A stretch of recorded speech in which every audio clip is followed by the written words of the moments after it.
Welcome. My name is Peter Strong. I am a professional psychotherapist specializing in mindfulness therapy for the treatment of anxiety disorders and depression and addictions and many other emotional problems that respond well to mindfulness therapy.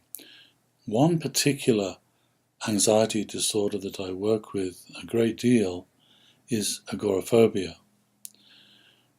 So if you're interested in overcoming agoraphobia without the use of medications, but through learning the strategic methods of mindfulness training and therapy, then do please contact me and tell me more about your condition, and I'd be happy to answer any questions you have.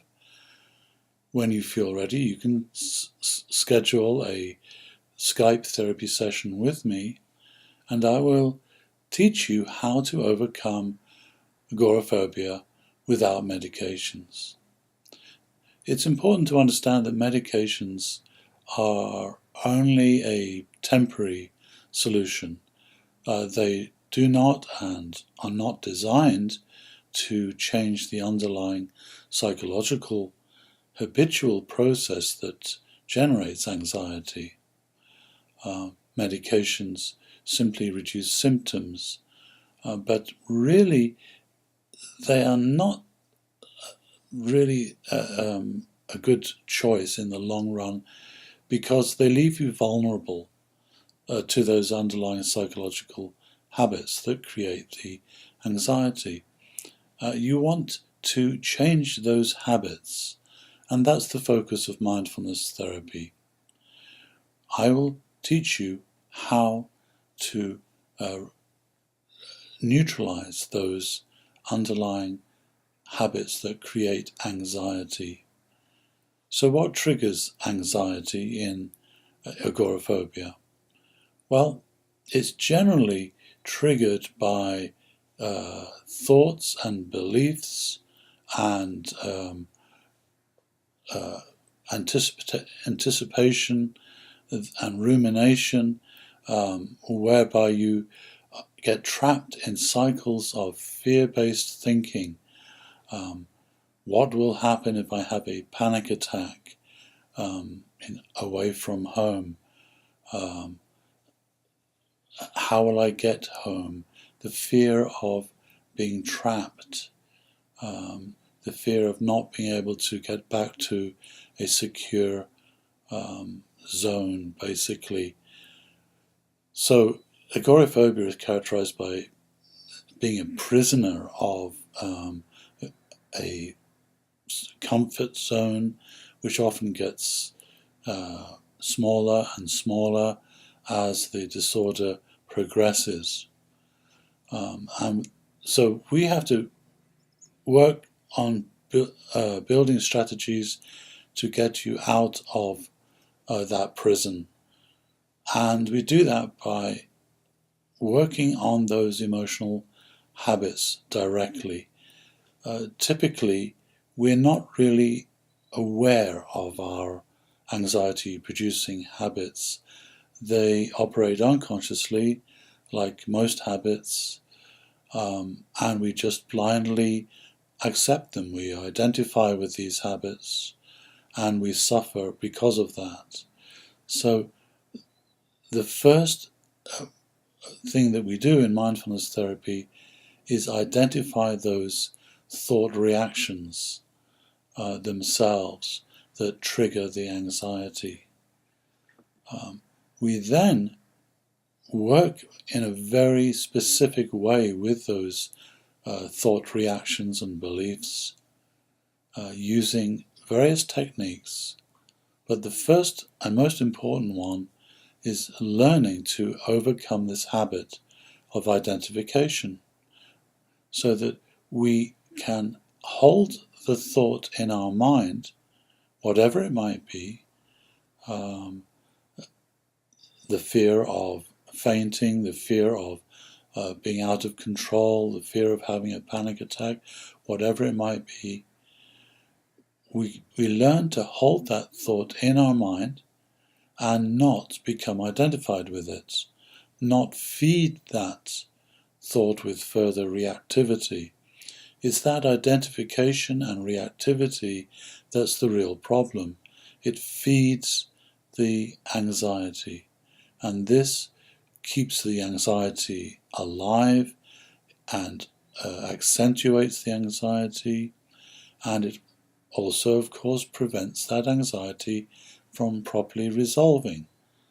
All anxiety will resolve by itself if you don't feed it. So learning to sit with your anxiety thoughts without identifying with them and without reacting in any way to them is the first part of mindfulness therapy. We do this by meditating on those thoughts. We make every effort not to avoid those thoughts. Avoidance is one of those habits, one of those reactive habits that has the unfortunate effect of strengthening the anxiety. So we immediately work on reversing avoidance. We do not avoid those fear-based thoughts. Instead, we meditate on them. And in this way, we are training ourselves to be with that thought consciously and not react. So that's very important. That's the first part of training.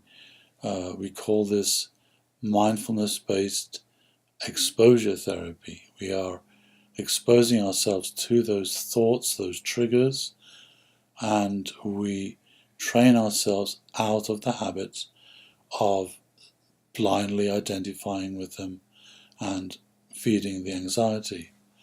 So when this begins to develop and you're able to develop your freedom in relationship to your anxiety, then that makes it possible for the anxiety to continue its natural process of healing. It will essentially burn itself out if you don't feed it.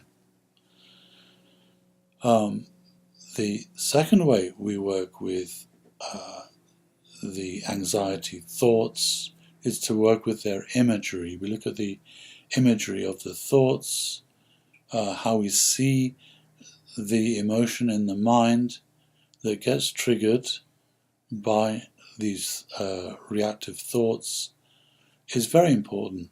That imagery is what actually creates the anxiety.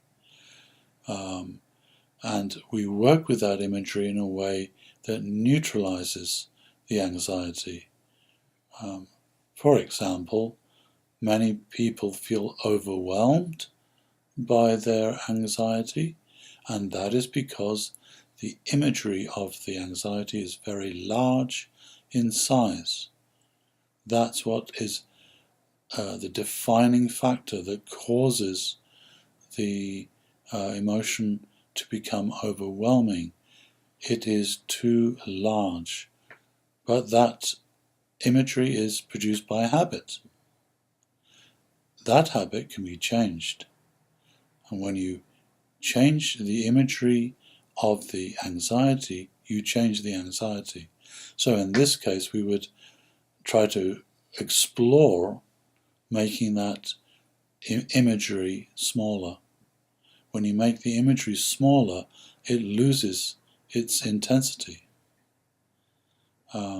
There are lots of creative ways we can work with the imagery of emotions.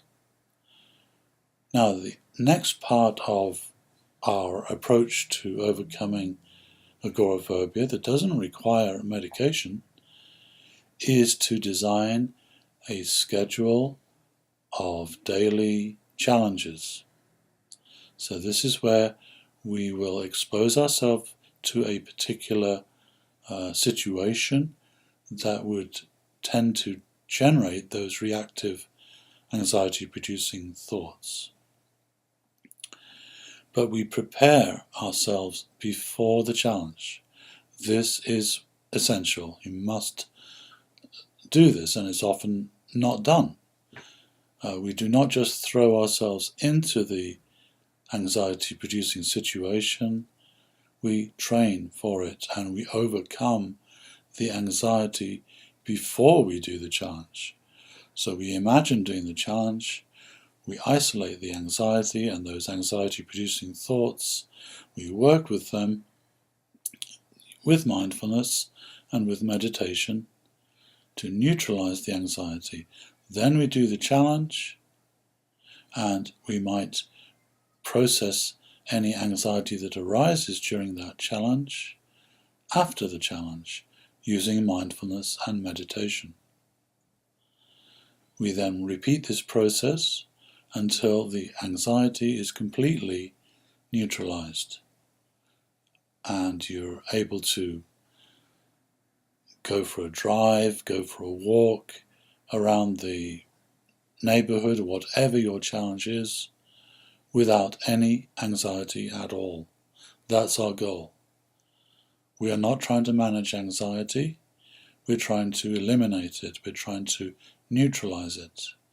And with the mindfulness-based exposure therapy that I've been describing, you can expect to see really effective progress within a few sessions. Usually after the first 3 or 4 weeks of applying the mindfulness techniques that I will teach you, you will notice significant reduction in anxiety and the ability to now start extending your range out of that prison. So if you'd like to learn more about how to overcome agoraphobia without using medication, then please email me and let's schedule a Skype therapy session. Thank you.